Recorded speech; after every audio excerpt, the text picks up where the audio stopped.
ja saamegi pihta hakata. Vist ellu jääb, muu ei ole. Martin siis Sipa sellise lihtsama varustusega ja teine võitleja ikkagi päris korraliku uhketurvisega.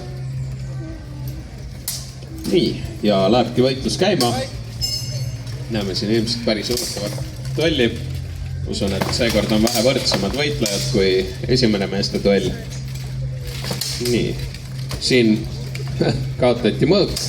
Ma ei tea, kas see punktina läks kirja, aga üldist mõõga kaotus annab ühe vastasele ühe lisapunkti.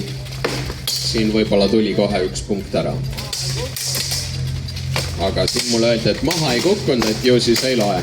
Nüüd siin üritati taaskord sellist jalga tagumist teha, mis on hästi tavaline nipp selles võitluskategoorias. Et jah, ja siin tuli kolm päris head lööki sellega.